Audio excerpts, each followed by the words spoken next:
ಕಾಂಗ್ರೆಸ್ ಒಂದು ಪ್ರತಿಭಟನೆಯನ್ನ ಮಾಡಿದೆ. ದಕ್ಷಿಣ ಕನ್ನಡ ಜಿಲ್ಲೆಯಲ್ಲಿ ಕಾಂಗ್ರೆಸ್ ಒಂದು ನೆಲಕಟ್ಟುವಂತಹ ಸಂದರ್ಭದಲ್ಲಿ ಅವರಿಗೆ ಕೋಟಿಗೆ ನೆನಪಾಗಿದೆ.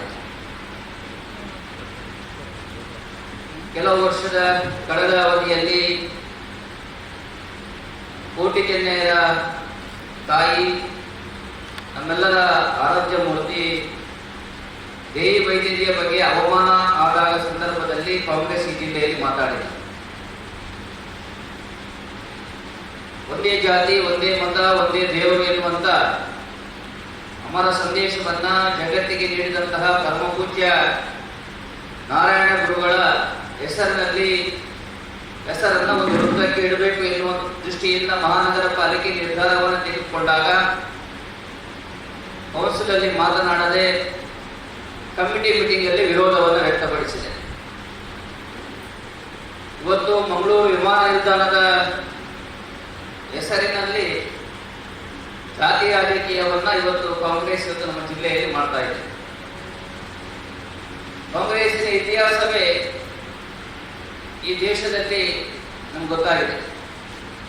ಅನೇಕ ವರ್ಷಗಳಿಂದ ಜಾತಿಯ ವಿಷಬೀಜವನ್ನ ಈ ಜಿಲ್ಲೆಯಲ್ಲಿ ಅಥವಾ ರಾಜ್ಯದಲ್ಲಿ, ದೇಶದಲ್ಲಿ ಬಿತ್ತುವುದರ ಮುಖಾಂತರ ವೋಟ್ ಬ್ಯಾಂಕ್ ರಾಜಕಾರಣವನ್ನ ಮಾಡ್ತಾ ಇವತ್ತು ನೆಲ ಕಚ್ಚುವಂತ ಸಂದರ್ಭದಲ್ಲಿ ದಕ್ಷಿಣ ಕನ್ನಡ ಜಿಲ್ಲೆಯಲ್ಲಿ ಮತ್ತೊಮ್ಮೆ ಜಾತಿಯ ವಿಷಬೀಜವನ್ನ ಬಿತ್ತುವುದರ ಮುಖಾಂತರ ರಾಜಕೀಯದಲ್ಲಿ ತನ್ನ ಅಸ್ತಿತ್ವವನ್ನು ಸ್ಥಾಪಿಸಬೇಕು ಎನ್ನುವಂತಹ ದುರಾಲೋಚನೆಗೆ ಇವತ್ತು ಕಾಂಗ್ರೆಸ್ ಕೈ ಹಾಕಿದೆ. ಇವತ್ತು ಖಾಸಗೀಕರಣದ ಬಗ್ಗೆ ಇವತ್ತು ಕಾಂಗ್ರೆಸ್ ಮಾತಾಡ್ತಾ ಇದೆ. ಮಂಗಳೂರು ವಿಮಾನ ನಿಲ್ದಾಣ 2012ನೇ ಇಸವಿಯಲ್ಲಿ ಅದು ಅಂತಾರಾಷ್ಟ್ರೀಯ ವಿಮಾನ ನಿಲ್ದಾಣವಾಗಿ ಘೋಷಣೆ ಆದಂತಹ ಸಂದರ್ಭದಲ್ಲಿ ಯುಪಿಎ ಸರ್ಕಾರ ಇತ್ತು, ಅವರದೇ ಸರ್ಕಾರ ಇತ್ತು. ಆವಾಗ ವಿಮಾನ ನಿಲ್ದಾಣಕ್ಕೆ ಕೋಟಿಕೆನ್ನೆಯರ ಹೆಸರನ್ನು ಇಡಬೇಕು ಎನ್ನುವ ಚಿಂತನೆ ಅವರಲ್ಲಿ ಬಂದಿಲ್ಲ. ಇವತ್ತು ಕೋಟಿಕೆನ್ನೆಯರ ಹೆಸರನ್ನು ಇಡಬೇಕು ಅಂತ ಒಬ್ಬರು ಹೇಳ್ತಾರೆ, ಒಬ್ಬರು ಕಾಂಗ್ರೆಸ್ನ ಒಬ್ಬ ಶಾಸಕರು ರಾಣಿ ಅಬ್ಬಕ್ಕನ ಹೆಸರು ಇಡಬೇಕು ಅಂತ ಹೇಳ್ತಾರೆ, ಒಬ್ಬ ಮಾಜಿ ಶಾಸಕರು ಶ್ರೀನಿವಾಸ ಮಲ್ಯರ ಹೆಸರನ್ನ ಇಡಬೇಕು ಅಂತ ಹೇಳ್ತಾ ಇದ್ದಾರೆ. ಯಾವ ಹೆಸರನ್ನು ಇಡಬೇಕು ಎನ್ನುವ ಗೊಂದಲ ಇವತ್ತು ಕಾಂಗ್ರೆಸ್ನ ಮುಖಂಡರಲ್ಲಿದೆ. ಒಟ್ಟು ಜಿಲ್ಲೆಯಲ್ಲಿ ಜಾತಿಯ ವಿಷಬೀಜವನ್ನ ಬಿತ್ತುವುದರ ಮುಖಾಂತರ ಒಂದು ಅರಾಜಕತೆಯನ್ನ ಸೃಷ್ಟಿ ಮಾಡಬೇಕು ಎನ್ನುವಂತಹ ವಿಶ್ವಾಸಕ್ಕೆ ಇವತ್ತು ಕಾಂಗ್ರೆಸ್ ಕೈ ಹಾಕ್ತಾ ಇದೆ. ಇವತ್ತು ಮಂಗಳೂರು ವಿಮಾನ ನಿಲ್ದಾಣ ಹೆಸರಿನಲ್ಲಿ ಬದಲಾವಣೆ ಆಗಿಲ್ಲ. ಇವತ್ತು ಮಾಧ್ಯಮದವರು ಕೂಡ ಅಲ್ಲಿ ನೋಡಿದ್ರೆ ಗೊತ್ತಾಗುತ್ತೆ. ಆ ವಿಮಾನ ನಿಲ್ದಾಣಕ್ಕೆ ಮಂಗಳೂರು ಅಂತಾರಾಷ್ಟ್ರೀಯ ವಿಮಾನ ನಿಲ್ದಾಣ ಎನ್ನುವಂಥದ್ದೇ ಹೆಸರಿತ್ತು, ಹೆಸರು ಇದು ಇದೆ.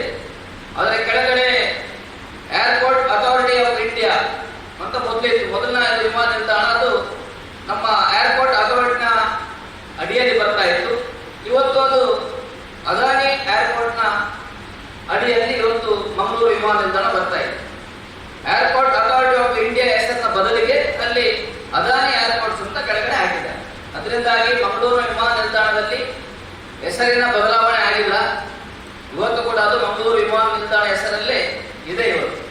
ಇವತ್ತು ಖಾಸಗೀಕರಣ, ದೆಹಲಿ ವಿಮಾನ ನಿಲ್ದಾಣವನ್ನ ಖಾಸಗೀಕರಣ ಮಾಡಿದ್ದಾರೆ, ಮುಂಬೈ ವಿಮಾನ ನಿಲ್ದಾಣ ಖಾಸಗೀಕರಣ ಮಾಡಿದ್ದಾರೆ, ಹೈದರಾಬಾದ್ ಮಾಡಿದ್ದಾರೆ, ಬೆಂಗಳೂರು ಮಾಡಿದ್ದಾರೆ, ಕೊಚ್ಚಿನ್ ಮಾಡಿದ್ದಾರೆ. ಇವರೆಲ್ಲ ಅವರ ಆಡಳಿತ ಅವಧಿಯಲ್ಲೇ GMR ಮತ್ತೆ GVK ಎನ್ನುವಂತಹ ಸಂಸ್ಥೆಗೆ ಅವರ ಸರ್ಕಾರದ ಅವಧಿಯಲ್ಲೇ ಖಾಸಗೀಕರಣವನ್ನು ಅನೇಕ ವಿಮಾನ ನಿಲ್ದಾಣವನ್ನು ಮಾಡಿದ್ದಾರೆ. ಇವತ್ತು ಬಿಜೆಪಿ ಆಡಳಿತ ಅವಧಿಯಲ್ಲಿ ಖಾಸಗೀಕರಣ ಆಗಿದ್ದಲ್ಲ.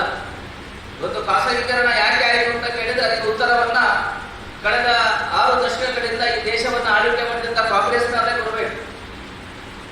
ಸರ್ಕಾರಿ ಸ್ವಾಮ್ಯದಲ್ಲಿರುವಂತಹ ಅನೇಕ ಸಂಸ್ಥೆಗಳು ಇವತ್ತು ಆರ್ಥಿಕವಾಗಿ ತುಂಬಾ ದಿವಾಳಿಯಾಗುವಂತಹ ಪರಿಸ್ಥಿತಿಯಲ್ಲಿ ಅದನ್ನು ಇವತ್ತು ಮೇಲ್ದರ್ಜೆಗೆ ಏರಿಸಬೇಕಾದ್ರೆ ಇವತ್ತು ಸರ್ಕಾರ ಕೂಡ ಖಾಸಗೀಕರಣಕ್ಕೆ ಕೈ ಹಾಕ್ತಾ ಇದೆ. ಆದರೆ ಖಾಸಗೀಕರಣ ಆಗಿದ ಕೂಡಲೇ ಒಟ್ಟು ಅಲ್ಲಿ ವ್ಯವಸ್ಥೆಯಲ್ಲಿ ಬದಲಾವಣೆ ಆಗುವುದಿಲ್ಲ, ಅದರ ಗುಣಮಟ್ಟ ಇನ್ನಷ್ಟು ಹೆಚ್ಚಾಗ್ತದೆ. ಇನ್ನೊಂದು ನಮ್ಮ ಜಿಲ್ಲೆಯ ಹೆಮ್ಮೆಯ ಸಂಸದರು ಸನ್ಮಾನ್ಯ ನಳಿನ್ ಕುಮಾರ್ ಕಟೀಲ್ ಅವರು ಮಂಗಳೂರು ವಿಮಾನ ನಿಲ್ದಾಣಕ್ಕೆ ಕೋಟಿಕೆನ್ನೆಯರ ಹೆಸರನ್ನು ಇಡಬೇಕು ಅಂತ ಈಗಾಗಲೇ ಪ್ರಸ್ತಾಪವನ್ನ ಕಳೆದ ಅವಧಿಯಲ್ಲೇ ಸಲ್ಲಿಸಿದ್ದಾರೆ. UPA ಸರ್ಕಾರ ಅವಧಿಯಲ್ಲೇ ಅವರು ಮಂಗಳೂರು ವಿಮಾನ ನಿಲ್ದಾಣಕ್ಕೆ ಕೋಟಿಕೆನ್ನೆಯರ ಹೆಸರನ್ನು ಇಡಬೇಕೆನ್ನುವಂತಹ ಪ್ರಸ್ತಾಪವನ್ನು ಸಲ್ಲಿಸಿದ್ರು. ಆವಾಗ ರಾಜ್ಯ ಸರ್ಕಾರದಿಂದ ಪ್ರಸ್ತಾಪ ಹೋಗಿರಲಿಲ್ಲ. ಇವತ್ತು ಜನಾಂಗದವರು ಅದನ್ನು ಮುಂದುವರಿಸ್ತಾರೆ. ಅದಕ್ಕೊಂದು ಪ್ರಾಮಾಣಿಕ ಪ್ರಯತ್ನವನ್ನು ಅವರು ಮಾಡ್ತಾರೆ ಎನ್ನುವ ಬಗ್ಗೆ ಈಗಾಗಲೇ ತಿಳಿಸಿದ್ದಾರೆ. ಅದು ರಾಜ್ಯ ಸರ್ಕಾರದ ಪ್ರಪೋಸಲ್ ಹೋಗಬೇಕು. ಆ ಸಂದರ್ಭದಲ್ಲಿ ರಾಜ್ಯ ಸರ್ಕಾರ ಅವರದೇ ಇತ್ತು. ಕಾಂಗ್ರೆಸ್ ಸರ್ಕಾರ ಕೋಟಿಗೆರೆ ಹೆಸರನ್ನ ಕೇಂದ್ರಕ್ಕೆ ಕಳಿಸಿಯೇ ಇಲ್ಲ. ಅದು ಇವತ್ತು ನಮ್ಮ ಸಂಸದರು ಅದರ ಬಗ್ಗೆ ಪ್ರಯತ್ನದಲ್ಲಿದ್ದಾರೆ. ಕಾಂಗ್ರೆಸ್ನ ಹೋರಾಟಕ್ಕೋಸ್ಕರ ಕೋಟಿಗೆರೆ ಹೆಸರಿಡುವುದಲ್ಲ, ಅಥವಾ ಯಾವುದೇ ಒಂದು ಸಮುದಾಯಕ್ಕೆ ಸಮುದಾಯದ ಪರವಾಗಿ ಕೋಟಿಗೆರೆ ಹೆಸರಿಡುವಂತ ಅವಶ್ಯಕತೆ ಇಲ್ಲ. ಕೋಟಿಗೆರೆಯರು ಈ ಜಿಲ್ಲೆಯ ಪುರುಷರು ಮಾತ್ರ ಅಲ್ಲ, ರಾಷ್ಟ್ರೀಯ ಪುರುಷರು. ಅವರಿಗೆ ನಿಜವಾದ ಗೌರವ ಸಿಗಬೇಕು. ಅದು ಕೇವಲ ವಿಮಾನ ನಿಲ್ದಾಣಕ್ಕೆ ಹೆಸರಿಟ್ಟ ಕೂಡಲೇ ಅವರಿಗೆ ಗೌರವ ಸಿಗ್ತದೆ ಅಂತ ಅಲ್ಲ. ಆದರೆ ನಮ್ಮ ಸಂಸದರು ಅದರ ಬಗ್ಗೆ ಕಾರ್ಯಪ್ರವೃತ್ತರಾಗಿದ್ದಾರೆ.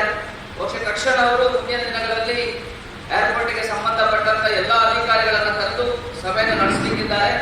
ಈ ಬಗ್ಗೆ ಮುಂದಿನ ದಿನಗಳಲ್ಲಿ ಒಂದು ಒಳ್ಳೆಯ ನಿರ್ಧಾರವನ್ನು ಅವರು ತೆಗೆದುಕೊಳ್ತಾರೆ.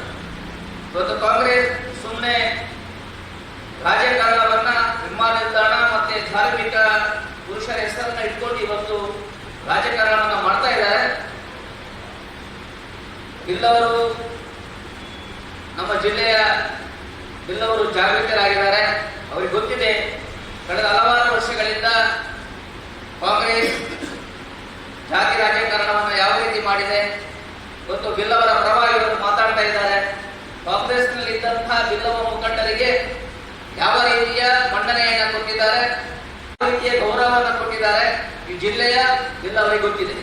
ಅದನ್ನು ನಾವು ವಾಪಸ್ ಅದನ್ನ ಚರ್ಚೆ ಮಾಡುವಂತ ಅವಶ್ಯಕತೆ ಇಲ್ಲ. ಬಿಲ್ಲವರೆಲ್ಲರೂ ರಾಷ್ಟ್ರೀಯ ವಿಚಾರಕ್ಕೆ ಬದ್ಧರಾಗಿರುವರು. ರಾಷ್ಟ್ರೀಯ ವಿಚಾರಕ್ಕೆ ಪೂರಕವಾಗಿ ಕೆಲಸ ಕಾರ್ಯವನ್ನು ಮಾಡುವಂತಹ ಬಿಲ್ಲವ ಸಮಾಜ ಇವತ್ತು ಅತಿ ಹೆಚ್ಚು ಸಂಘ ಪರಿವಾರದಲ್ಲಿ ಗುರುತಿಸಿಕೊಂಡಿದೆ. ನಮ್ಮ ಜೊತೆ ಸಾಕಷ್ಟು ಸಂಖ್ಯೆಯ ಕಾರ್ಯಕರ್ತರು ನಮ್ಮ ಜೊತೆ ಕೆಲಸ ಕಾರ್ಯಗಳನ್ನ ಮಾಡ್ತಾ ಇದ್ದಾರೆ. ರಾಷ್ಟ್ರೀಯ ವಿಚಾರವನ್ನು ಒಪ್ಪಿಕೊಂಡು ಕೆಲಸ ಕಾರ್ಯವನ್ನು ಮಾಡ್ತಾ ಇದ್ದಾರೆ. ಇದನ್ನೆಲ್ಲ ಗಮನಿಸಿದಂತಹ ಕಾಂಗ್ರೆಸ್ ಒಟ್ಟು ಜಾತಿಯ ವಿಷಬೀಜವನ್ನ ಬಿತ್ತಿ ಒಡಕನ್ನ ಮಾಡಬೇಕೆನ್ನುವಂತಹ ಪ್ರಯತ್ನವನ್ನ ಇವತ್ತು ಕೈಯಾಗಿದೆ. ಆ ಪ್ರಯತ್ನ ಖಂಡಿತವಾಗಿ ಕೂಡ ಸಫಲವಾಗುವುದಿಲ್ಲ ಎನ್ನುವಂತ ಎಚ್ಚರಿಕೆಯನ್ನು ಈ ಸಂದರ್ಭದಲ್ಲಿ ನೀಡಲಿಕ್ಕೆ ಇಷ್ಟಪಡ್ತಾ ಇದ್ದಾರೆ.